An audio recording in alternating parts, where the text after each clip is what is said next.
Hello and welcome to the No One Asked You podcast. This series I am once again joined by my wonderful co-host, That Darn Kitty. Dorkus and I are sharing our experience reading The Way of Kings for the first time. Each episode we will summarize what we've read and discuss the experience along the way. This is Storming the Archives, The Way of Kings, and today we discuss Chapter 62. Chapter 62. 3 Glyphs. Chapter 62. 3 Glyphs. Bridge 4 approaches another assault. Kaladin has chosen to wear a prayer around his right arm. Moash expresses skepticism about it. Wearing the prayer, 3 glyphs, wind, protection, beloved, reminds Kaladin of his mother. The crew is feeling rebellious, but Kaladin assures them he has a plan. If the plan doesn't work and Kaladin dies, Teft has orders to lead the crew on an escape attempt that night. Dalinar has started using Sadeas's bridges. As they approach the final chasm, Kaladin lets Lopen know he wants the armor right before they run the assault. As they talk, a soldier approaches, demanding water. Kaladin cannot risk letting him find the armor and so denies the soldier access to the water. The bridge crew forms up as the two stare each other down. Eventually, the soldier backs down. While several soldiers appear to appreciate Kaladin's actions, Kaladin hopes none of them notice how quickly and efficiently the bridge crew made a proper battle formation. The assault begins. Kaladin warns Rock he intends to duck out. Rock, knowing Kaladin is about to do something dangerous, offers to help, which means a lot to Kaladin. As the bridge crews charge, Kaladin charges out ahead wearing the Parshendi armor and wielding a shield decorated with Parshendi bones. He inhales Stormlight, aiding him. The Parshendi's song changes beat and tempo. The entire army aims for Kaladin, who dodges and weaves. The Stormlight helps heal the wounds he takes. Once the bridges are placed, Kaladin returns to his bridge crew. Sadeas approaches Matal, who takes full responsibility for what happened. Sadeas recognizes Kaladin as the Miracle, but does not address him directly. He marvels that each bridge had been placed without casualties. It seems almost a waste. Matal will have to be promoted. Sadeas continues on. Matal yells at Kaladin for almost getting him executed, threatening to string him up, but Kaladin explains that now Sadeas will be expecting this, and other bridgemen will probably not want to do what he just did. Matal leaves. The bridge crew celebrates, already planning for more runners the next time. Kaladin looks for Shen. He sits, crying, refusing to look at Kaladin. Kaladin realizes he is in shock. Teft expresses concern for Kaladin's safety. Kaladin and Syl chat for a bit about taking responsibility and the fine lines he must walk. Syl doesn't want to see Kaladin pull himself apart. She believes he's pushing himself too hard. Kaladin starts teaching the crew how to heal another bridgeman's wound when a group of Parshendi approach the bridge crew about to fire on them. Dalinar charges the Parshendi just in time, distracting their aim. He eliminates the threat, salutes the bridgemen, then takes off. Moash, as Kaladin has expressed before, believes it was just an opportunity taken. The rescue was not due to any degree of care for the bridgemen. Moash considers getting himself a prayer band. The darkness becomes a palace. Let it rule! Let it rule! Kakava, 1173, 22 seconds pre-death, a dark-eyed Soleil man of unknown profession. Do you feel as if there have been a couple of these epigraphs lately that are coming off in favor of darkness, in favor of the bad things? Or is that just me? No, I've seen a couple. I feel like there's a couple. Okay. That are at least... this one's the most, I would say, for the darkness one. But others have seemed a bit ambiguous, at least. Yeah. So I want to talk very briefly about these desolations. I am under the impression that there are people working in favor of them. Mm-hmm. And it makes me question what the desolations even are. At first I thought it was some sort of natural event, like a high storm, but on steroids type of a thing that loosed a bunch of demons and devils into the world. But it seems to me that there are people working for the advancement of the Everstorm, and I wonder, like, what do you get out of that? What is the prize there? What is the goal? Like, are we just dealing with Relief. people that want the humanity to end? Yeah. There are like, just that's it. We want it all to end. Hmm. Maybe it's not, oh, we want eternal damnation, yay, yay. It's more like, no, I'm tired of this. This world is horrible. Let us be blown away. Yeah. Anything else to say on the epigraph? I just look forward to the epigraph stream because it's very hard to put things together. Yeah, it's going to take me a while to compile all of the epigraphs, Mm. and I'll have to find all of the death rattles that occur in chapter. I don't remember off the top of my head, Mm. but I'll do the work. I've listened to the audiobook enough, that's for sure. One more won't kill me. That said, I want to talk a little bit about my mindset going into this particular chapter, because I I don't know if it's that I had an irritable week or not, but this this chapter, it's sort of blended between going into the chapter not having read it, and then being here now speaking about it having read it. I felt frustrated finally with the pacing of the book thus far. Mm. And I spent quite a bit of time ruminating this week on what it is that I have found so frustrating. And it's interesting because at the end of this particular chapter, it feels like there has been a status quo shift. But then again, I have felt like this before. I have had this, it's really going to pick up now moment before, and it Yes. doesn't. And at the end of the day, at the end of this chapter, yeah, at the end of this chapter, at the end of the day, they are still on the bridge crew. They're still in the camp. It's just a slightly new, more hopeful variation, but there isn't yet a big change to, I don't want to say the formula.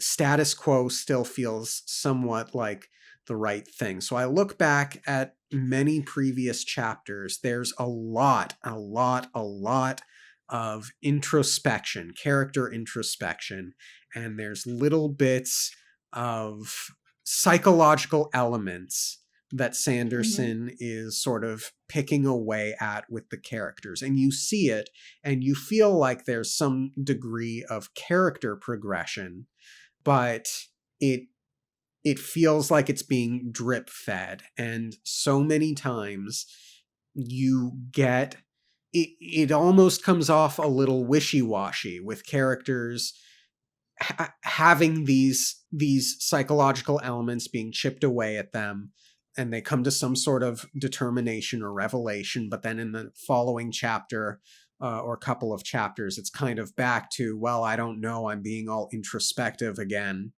kind of a thing. And it's a very real thing. It is a very human thing. No one comes to one big epiphany and then moves forward completely changed. Humans are very back and forth like that. But at the same time, this is a book with pacing considerations to be had. But it's not just the psychological element at play as well. It is also the physical circumstances that all of the characters are in. Dalinar is still stuck in this, no matter how many amazing feats of strength and ingenuity and good things he does, he is. I have yet to see. He's got Sadius working together with him now. That hasn't changed his position all that much yet in the camps, and all of the other high princes are still more or less competing with each other. He hasn't become High Prince of War yet and made drastic changes to the circumstances. Kaladin, he had his Wonder Sail epiphany, but in this chapter, and we'll get to it, he's got the whole so many fine lines to walk and Sill's like, you're tearing yourself apart, Kaladin, and at the end of the day, they have not done their escape attempt yet. I feel like I've monologued about this now for an exceedingly long time, but it's because I'm trying to articulate something.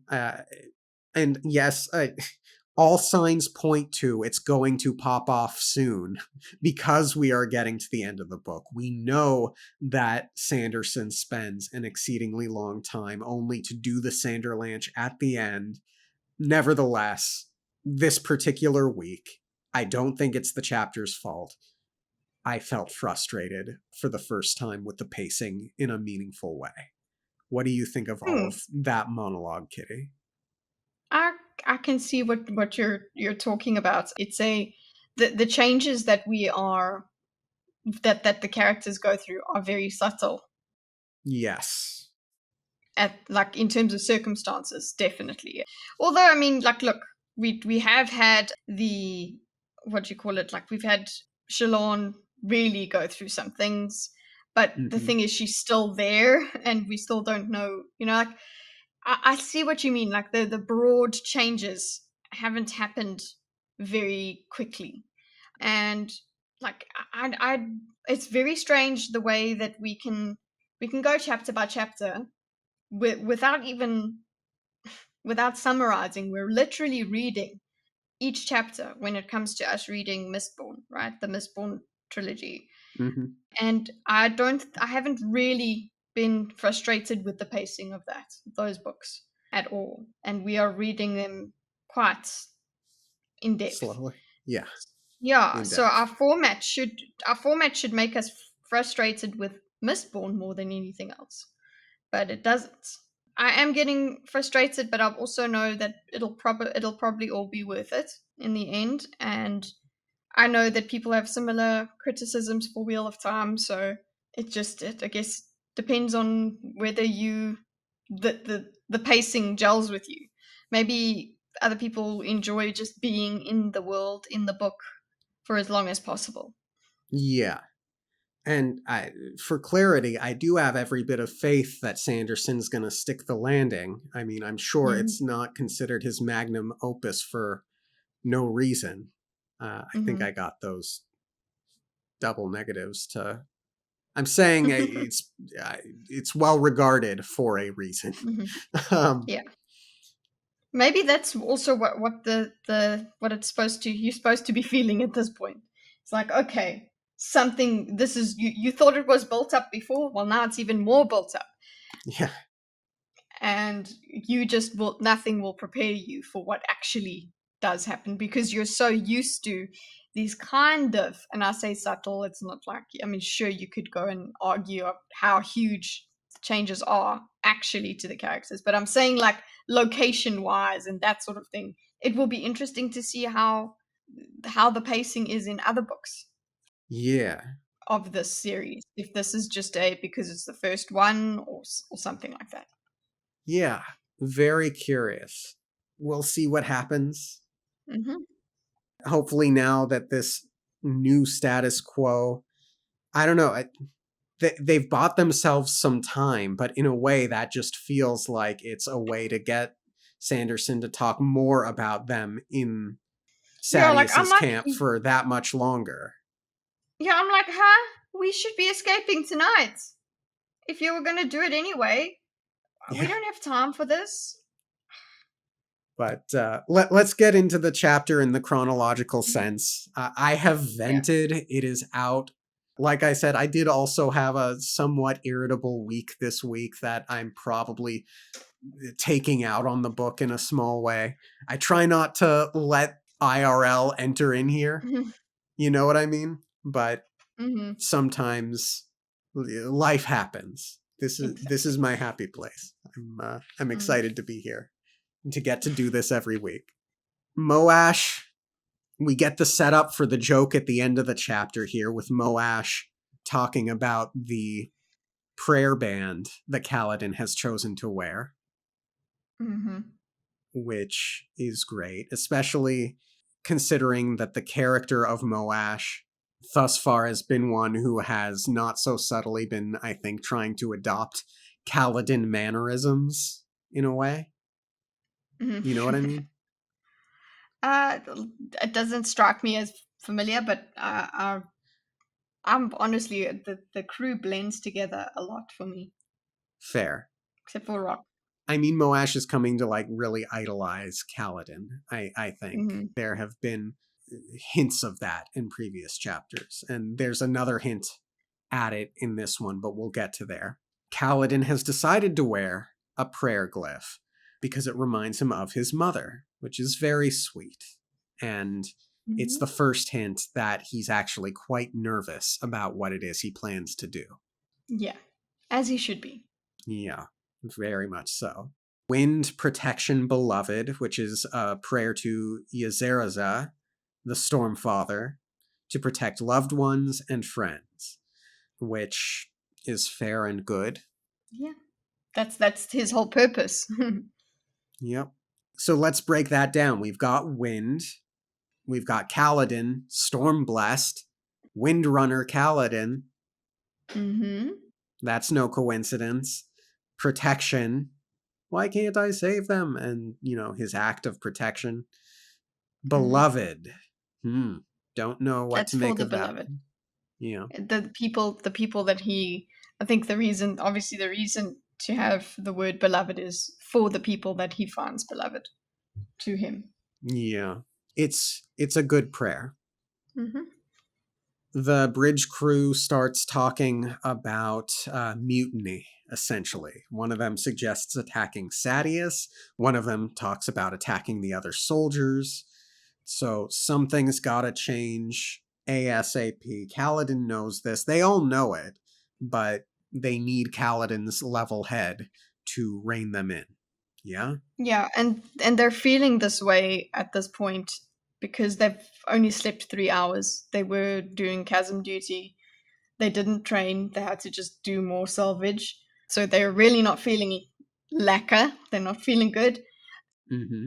And that's also just making them. They don't know Kaladin's plan either. He won't tell them exactly what he's going to do. Which means Maybe it's it's gonna because, work yeah, from a reader's yeah, perspective. exactly. Yeah, from reader's perspective, but probably doesn't tell them because they might try and stop him or something like that. But Yeah. and also because it's like, then do you explain why it's got to be you because you're the Stormlight guy? But yeah, they're really not feeling too good, and they're just like, you know what, screw it, let's just attack. So because we're gonna die anyway. They're not feeling Yeah. good about this run, so they're like, well, let's just go out the way we want to. Yeah. I mean, and again, it's like, what would Sadius do if there were a unified bridge crew mutiny where they all just said no? Obviously, Bridge 4 is the only one that could put up anything resembling a fight. The others couldn't. Mm-hmm. But it's like if they all just refused, if they said, kill me and be done with it, I'm not going to I die think to advance your wealth. he gets more. Gets more Yeah, slaves. I guess. That's what he does. He gets maybe a little bit of judgment from some people, but it's not the end of the world for him, I don't think. Fair. We do learn that if Kaladin does not survive this, Teft has orders to take them on an escape attempt that night. Mm-hmm. So that's good. Yeah, which I'm just like, why don't we just do this tonight? Anyway, if he survives. Kaladin wants to save all of the bridge crews, Mm, not just his own. yeah. But not all of them can do this thing that he's doing. So I don't know how it helps them. I mean, look, it has already because he actually there was like all of the bridge crews were fine. So that's true. It works. Yeah. Sadius crosses their bridge, and Sanderson again hits that note of they're running out of crewmen, the bridge is feeling heavier. Yeah. We get this important line. It looked like Dalinar Kholin had given up his bulky mechanical bridges and was now using Sadius's own bridge crews to cross. So much for his honor and not sacrificing bridgemen lives. That obviously reinforces the negative. I used the word wishy-washy earlier. Later on in the chapter, we're going to get a line of Kaladin wondering something to the effect of, why did he salute me? And Mm. my prediction now is that's going to be the start of Kaladin's cognitive dissonance Mm-hmm. with Dalinar Kholin, and we're going to get a lot of back and forth of Kaladin wondering whether or not Dalinar can be trusted. And actually, just that after you saying that, it's making me realize part of what you're talking about with the frustration of the pacing. Because how many episodes have we been speaking about what's going to happen with them? This is the journey that Kaladin is probably going to go on. It doesn't mean that we know exactly it's going to happen, but we have these anticipations, these expectations, and we get little hints at them, hints at them, hints at them all the time, little drip feeding, and eventually you're just like, okay, get on with it, because we Yeah. know that this is where it's going, or at least we think we know. Yeah. There's only so much internal back and forth that I Mm-hmm. can meaningfully appreciate. And it's I had articulated it as Sanderson chipping away at the psychological elements of these characters, and it is very human to be very back and forth and to process and have And repetitive. backslides and repetitive, Yeah. but this is a story. I want to feel like I'm going somewhere a little bit more quickly. It needs, the emotional stuff needs to, it can't just be only emotional. That's, I think if he was moving around and going through different kinds of things Yeah. on a broader scale, maybe that would be more satisfying. It would be okay for him to have the same mental struggle further on. I don't know. Hmm. It's yeah, just it just seemed that as you were describing that, I was like, we have spoken about that so many times. Yeah. Kaladin, we get this passage.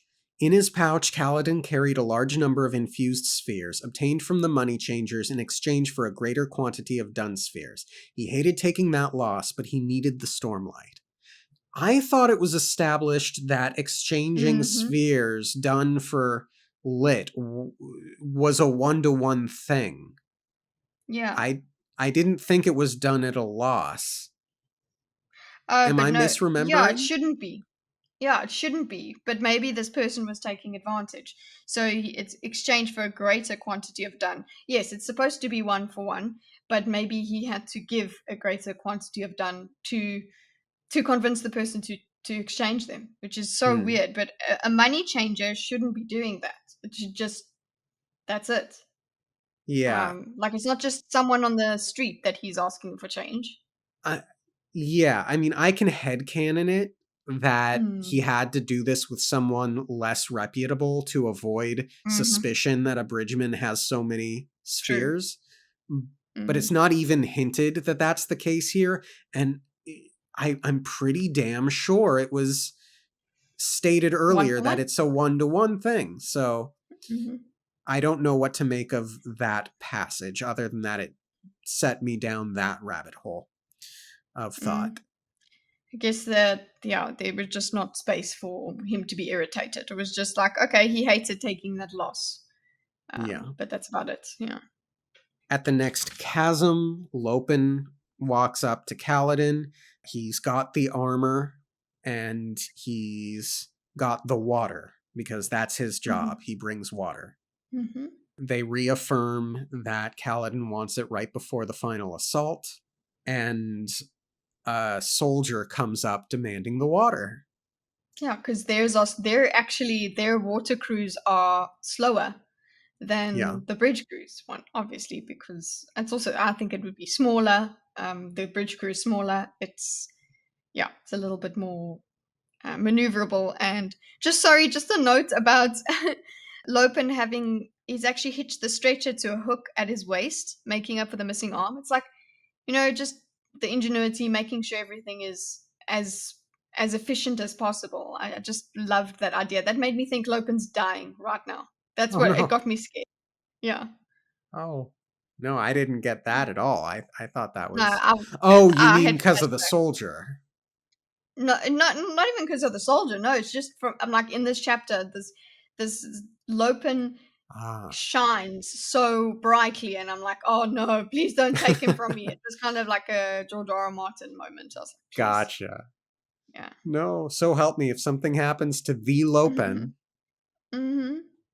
I knew Kaladin was going to get out of this soldier thing. I was never really worried that the soldier was going to cause a significant issue.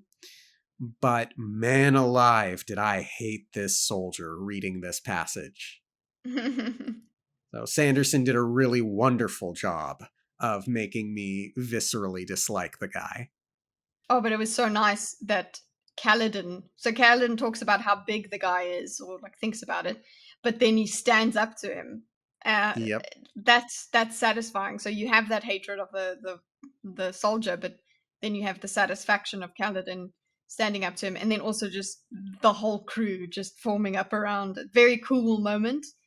Yeah. I wasn't as convinced that it's all gonna be hunky dory. I was just maybe okay. I knew it was gonna turn out fine, but I didn't know how. So I was like, how's this going to turn out fine? Resolve. So there Yeah. was tension. I was still quite invested. Yeah. I mean, it felt tense to me too, reading it, Mm, even figuring it mm, would work out well. yeah. As you mentioned, the bridge crew forms, a fighting stance in an inverted wedge pattern. Kaladin, who gets some very good lines in this chapter, by the way, really excellent lines. One of which here is, "Do you want to spark a fight now, friend? If you hurt the bridgeman, I wonder who Sadius will make run this bridge." Very cool. Yeah, like you want to swap. Yeah. We have a place here, and he's also causing trouble right before we go into a battle. Like, just calm yourself, bro. Yeah. After that point, when the soldier gives in and walks away, we get a line that sort of confused me. "The members of Bridge 4 relaxed, though they received more than a few appreciative looks from the other soldiers in line. For once there was something other than scowls. Hopefully they wouldn't realize that a squad of bridgemen had quickly and accurately made a battle formation commonly used in spear fighting." So, good thought about hoping that the soldiers don't notice that. I'm confused why this would make the soldiers look appreciative. They have, for the most part, been ireful, vindictive. They've been disapproving and generally negative. So I'm not sure why Kaladin's standing up to the guy, unless that soldier is an asshole to his fellow soldiers too. I think that's exactly it. He's the because we had this whole explanation of what kind of man this guy is, that he's just progressed because of his size, not really his skill. So he is a meanie, so it makes sense that they would be sick of his bullshit, essentially. Sure. And nobody's ever stood up to that guy. They probably haven't seen anyone stand up to that guy. So they appreciate that. And also, like I said as well, it's just before battle. We don't need to get into these kinds of things. I know soldiers probably do it anyway, but yeah, maybe they're just feeling appreciative. Like, could we just glad that stopped. Glad that we didn't have to get into a fight now. And also considering what Kaladin said, where he's like, "Well, what is Sadius going to do to you guys?" So it's like, okay, thank goodness that didn't go off the way it needed to. But even so, uh, if he had just given the water, then the soldiers would have been fine. So maybe they're just approving that, like, yeah, thank goodness we're not fighting, and also, wow, you stood up to mean over there. Yeah. Throughout all of this as well, we're getting a lot of Kaladin is very nervous. His stomach was Hmm. unsettled. He makes himself drink water type stuff. So we know whatever this plan is, it's a very scary one. Yeah. He places Shen at the back of the bridge, hoping that Shen doesn't notice what he's about to do. We've got Rock offering to help him, and Kaladin says, "It means the world to me, but no, I have to do this on my own," type of a thing. Well, The I'll way that I'll read he, the yeah, read the line because the way it's worded is really shows you how nervous he is. yeah. "I'm going to duck out from underneath once we start moving." Kaladin told them. Rock, you take over. Keep them running. Very well. It will be hard to carry without you. We have so few men and we are very weak. You'll manage. You have to. Kaladin couldn't see Rock's face, not positioned under the bridge as they were, but his voice sounded trouble. This thing you will try is dangerous? Perhaps. Can I help? I'm afraid not, my friend, but it strengthens me to hear you ask. So it's a very sweet exchange. Mm. Yeah. And it's true. He's taking strength from the fact that, Rock would be willing to help, and he knows it. That's the faith that they have in him and each other. Yeah. And then we get the run. And we get Kaladin ducks out wearing the armor. First off, I'll say this line. Matal screamed at Kaladin in a panic. Was gratifying to read, if nothing else. The prose refers to it as armor. Mm-hmm. That's not armor. That's Parshendi corpse. Like that exoskeleton thing. That was connected with blood vessels and veins and stuff. Mm-hmm. We're recording this episode around Halloween time, and Kitty made me watch a very disturbing, not documentary. I'm not even going to say the name of it, but it involved someone doing something not dissimilar to this. And that influenced me in this chapter a lot as well. I read that just thinking, this is really morbid, and they don't seem to realize.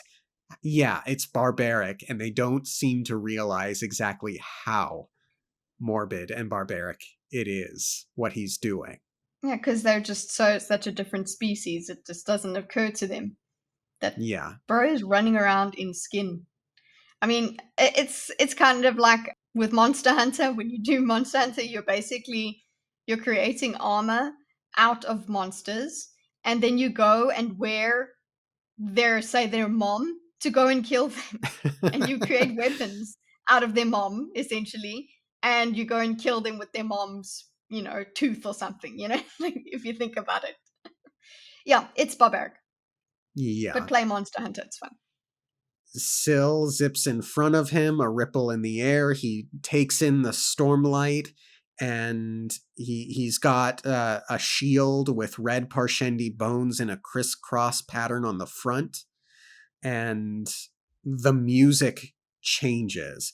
The Parshendi archers directly ahead of him abruptly stopped singing. Several of them lowered their bows, and though it was too distant to make out their faces, he could sense their outrage. Kaladin had expected this. He hoped for it.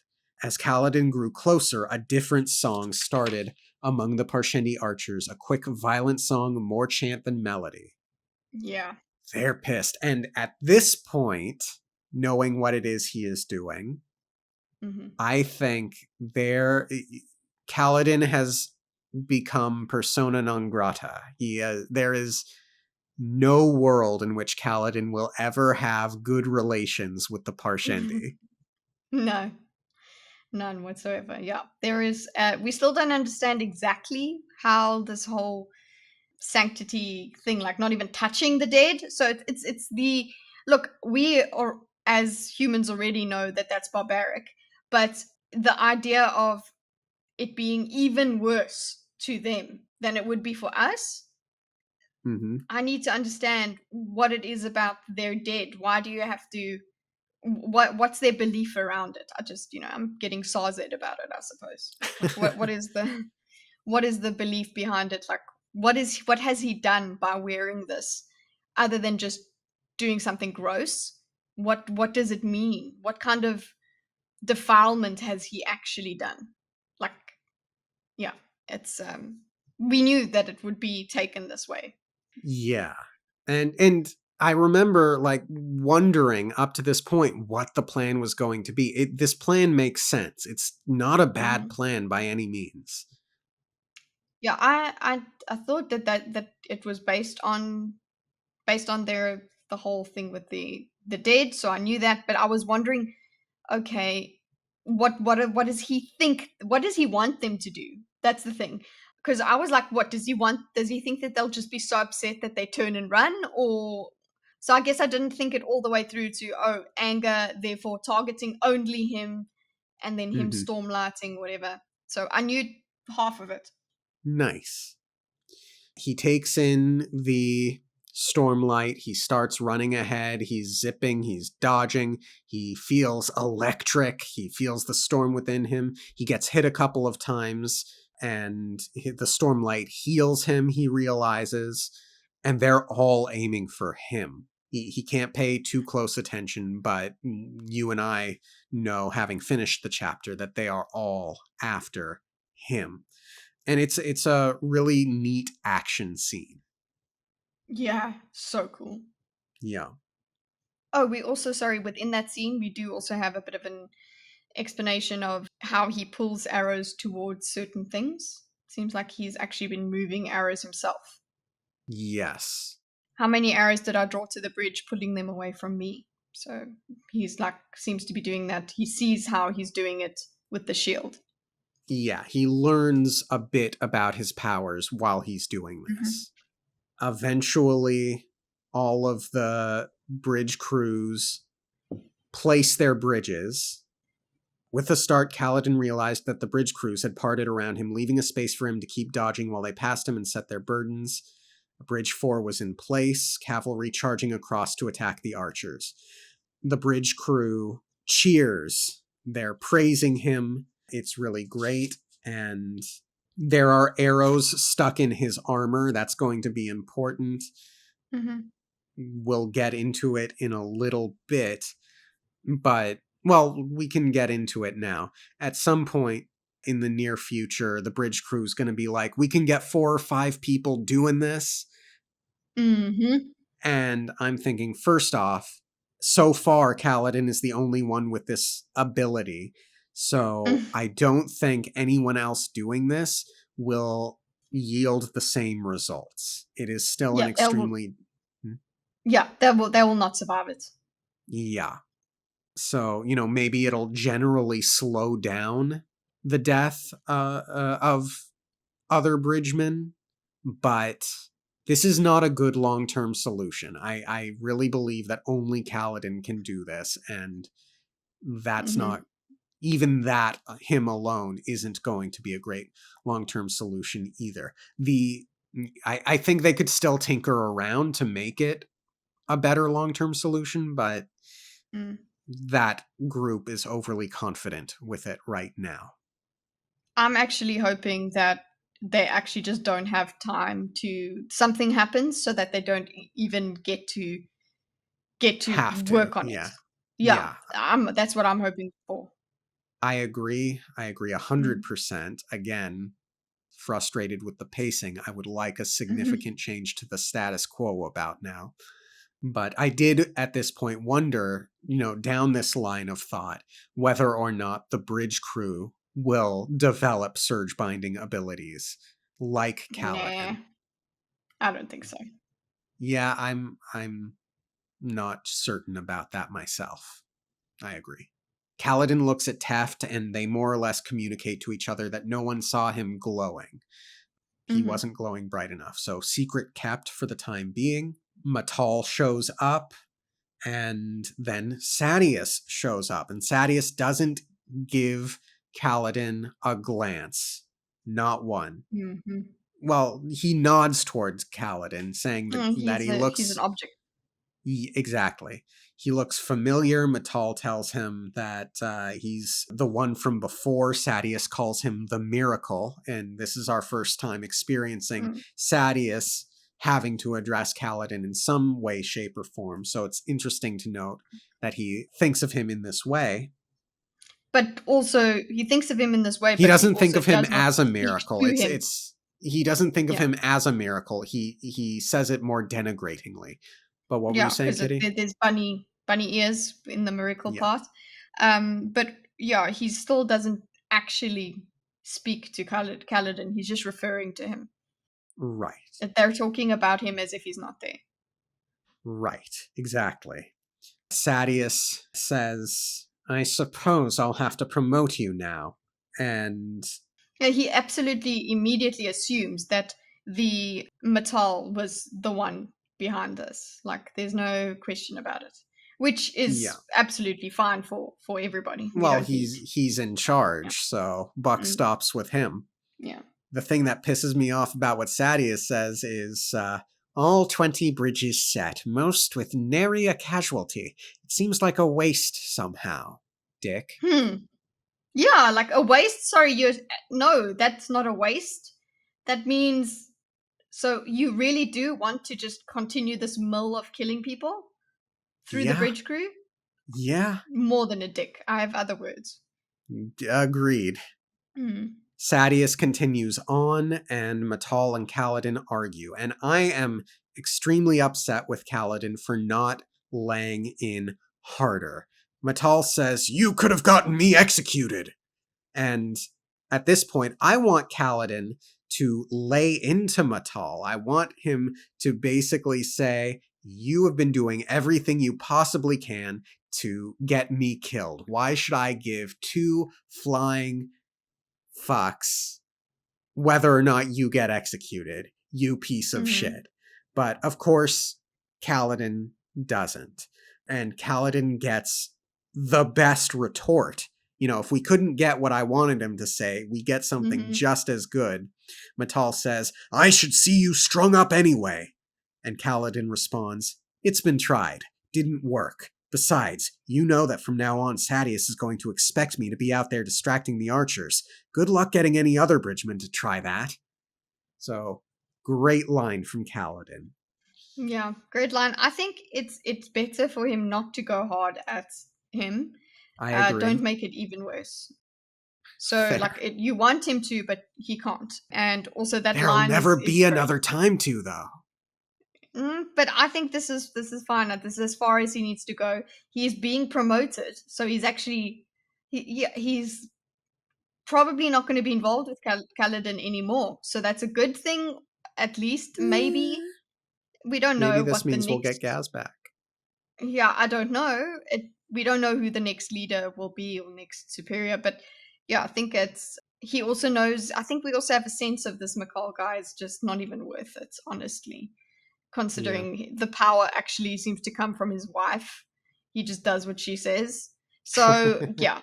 I don't think it's worth it. And also just the whole idea of good luck getting any other bridgeman to try that. Well, yeah, good luck. I mean, look at Kaladin. He does it, and all his bridge crew are like, yeah, I want to do it. Like, easy peasy. Right. But it's very different with others. And they definitely won't do it very, very well. But Sadius will be happy because there'll be more dead people. Yeah.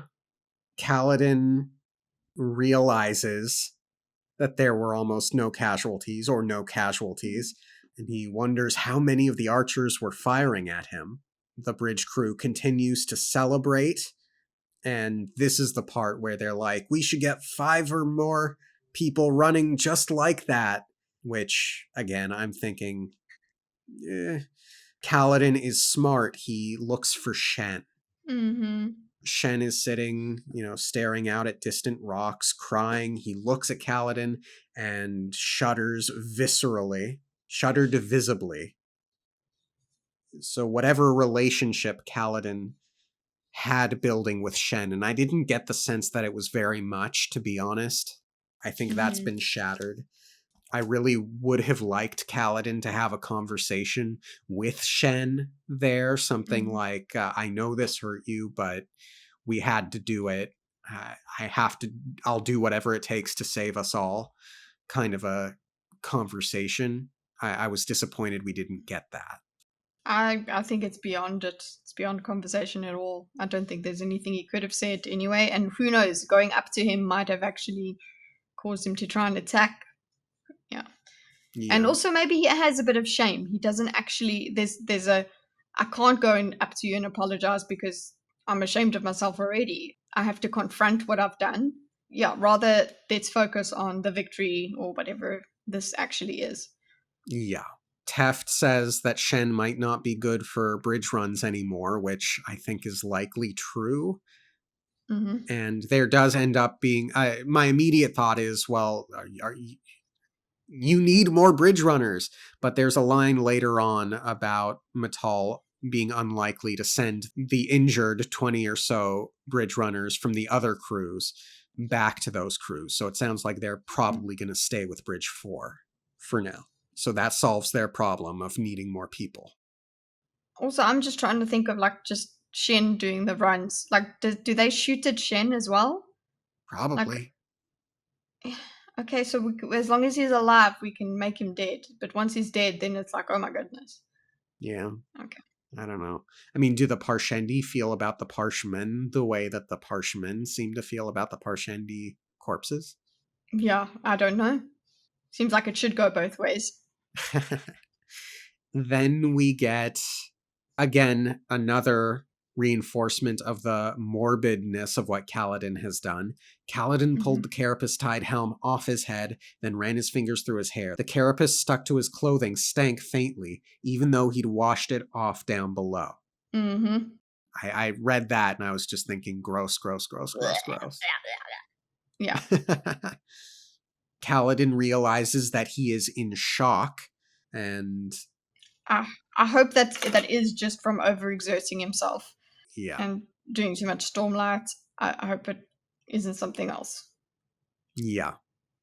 We get an exchange between Teft and Kaladin where Teft basically says, you're gonna get yourself killed, and I'm not okay with that. And Kaladin thinks back to what Dalit used to say, which was something to the effect of, it's my job to keep you alive, type of a thing, as a commander, or your sergeant, or whatever. So, cool. And we don't have a thought after that from Kaladin going, oh no, now Dalit was gone, and whatever. It's just actually just moved on. So. Well, that's good. Although we do get the name of a girl, I think, Mm-hmm. later on in the chapter, but we'll get to that one. Kaladin does ask Teft how he ended up on the bridge cruise, and Teft just says, it's where I belong. Ominous. Syl shows up, and again with that wishy-washy stuff, I will say this was a good conversation. In fact, I'd like to read through it with you, if I may, because it's well written, it's well articulated. Kaladin says, that was amazing, what I did with the arrows. Still think you're cursed? No, I know I'm not. But that means the failures were all just me. I let Tien die. I failed my spearmen, the slaves I tried to rescue, Terra. He hadn't thought of her in some time. His failure with her had been different from the others, but a failure it was nonetheless.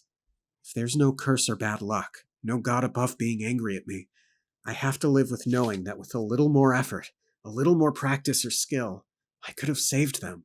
So, before we get to the next chunk of this conversation, again, my being sensitive to the back and forth nature of this book, I was on edge because I thought we had covered this in Wandersail. I thought we had moved past it, at least for a little bit. Yeah, but this kind of stuff, like you said, about in a human, just continues. You have to keep bringing yourself to the same conclusion that you couldn't. And to be fair, there is this religious part that has now. He was thinking of the cursed stuff, and now he's realizing he's not cursed. Now there's a new facet to his situation that he's considering, which is like, okay, well, that means that it's all me, and now I have to deal with it again, knowing that it's all me. But then again, hello, it's not all you. Because he's like, oh, with a little bit of more effort, I would have been able to save them. Says who? Yeah. Says who? Like, I don't understand how you think, oh, it was all me. It was no, it's just literally that's just life. You don't even you don't have to believe that a god made things happen. You're believing you have immense power if you think just a bit more effort would have saved people. Yeah. Yeah. Anyway, and I'm getting frustrated. Sorry? Syl says, Kaladin, you need to get over this. Those things aren't your fault. Exactly. That was me. yes. That's what my father always used to say. Overcome your guilt, Kaladin. Care, but not too much. Take responsibility, but don't blame yourself. Protect, save, help, but know when to give up. They're such precarious ledges to walk. How do I do it? I don't know. I don't know any of this, Kaladin, but you're ripping yourself apart, inside and out. It was wondrous. I was a storm sill. The Parshendi couldn't touch me. The arrows were nothing. You're too new to this. You pushed yourself too hard. Save them. Do the impossible, Kaladin. But don't push yourself too hard. But also don't feel guilty if you fail. Precarious ledges, Syl. So narrow. I loved that passage. It's so well constructed. The imagery, the do this, but you can't do that, but you can't do this, sort of paralyzing essence. For all my frustrations, this was a very powerful passage. The bridge crew returns with someone wounded, and Kaladin starts teaching the group about how to heal that kind of wound, how to doctor it, doctorize, medicine man. And Lopin shouts out, Kaladin! His name, not Goncho. And apparently the soldiers just kind of left the bridge crews unattended, giving an opening for a squad of the Parshendi to come in and attack the bridge crews. Yeah, they're not worth defending in any case. It's not like they're not part of it. It's like, wow, thanks. Yeah, those soldiers are dicks. But I guess it's fair to say the bridge crew probably should have kept an eye on that situation kind of thing. But Kaladin learns his lesson, fortunately. Yeah, but also if it continued that way, what would have happened? Exactly. Because like how far are they going to run? They are under attack, and we've got ranged weapons in play here. Yep. Fortunately, Dalinar Kholin finally makes his way over here. He had fallen behind because he had more troops to cross on the bridges. So even though he was using the faster bridges, the loading time was longer. So Dalinar comes in and he distracts the Parshendi long enough and he takes them out. And before he leaves, he raises his blade in salute to the bridgemen. Not to Kaladin specifically, but just sort of a general salute to all of them. Yeah. Which is neat, I guess. And Drehi and Lopin are shocked that Dalinar did that. And Moash comes out with his, he just saw a group of undefended archers and took the chance to strike. Light Eyes don't care about us, right, Kaladin? And that's another one of those. He's adopting Kaladin's affectations. He's idolizing Kaladin element at play. Yeah, very. Yeah, like that's what we think, right, Kaladin? Oh, no, you think differently? Okay, cool. Me too. Exactly. Although he doesn't change. Correct. Out loud, he doesn't. Yeah. And it also does speak to what Kaladin's hatred, or how Kaladin's hatred is affecting the crew. But Kaladin says, you're right, just an opportunity taken.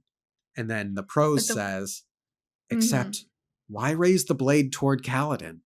And again, that's me believing Sanderson is opening up the doorway. There's going to be a lot of back and forth psychological work with Kaladin, a lot of cognitive dissonance that we're going to go through until he emerges on the other side. I think it'll take a while to get there, which I want, because I stand by what I have said about wanting the Dalinar Kaladin team up to be arduous and difficult, but pacing wise, let's pick it up, please. But just in terms of starting off this cognitive dissonance, we do have Moash speaking, and he says you're right, but the way that it's in between, it says Kaladin found himself saying, which implies that he's just going along to say something. It's not actually that he believes it. Yeah. But he's also like really sluggish from overexertion and a near-death experience just then and there. Yeah. I think. Because I do think he still believes, he still holds on to the hatred, even if now he has he has- a seed of confusion on it. He has that accept. That's the thing. So he's like, accept why? So that question is going to be built upon in later chapters. Yeah. So then Kaladin assigns a couple bridgemen to always keep lookout, and Moash makes a comment about the glyph, saying, all these amazing things in one day. Maybe I should get a glyph just like that. Or a prayer armband, rather. To which Kaladin says, wait to see if we escape. That's the real test. So... Yeah, in which case I'm like, yes, can we do the escape tonight? I don't want to do this 5 bridgemen wearing posh indie skulls, etc. I agree. And thus ends the chapter. Yeah. Another good one. It was. I know I went hard this week, but it was a well-executed, well-constructed chapter with some good character moments, good plan. It'll buy them some time. Yeah. Anything else to say, Kitty? Like the video. If you like. Thank y'all for tuning in. Have a great rest of your week. Subscribe to That Darn Kitty if you get a chance, because she's got a great channel. And maybe subscribe to mine as well. It would be tremendously appreciated. And we'll see you next time. Okay, thanks, bye. Okay, thanks, bye.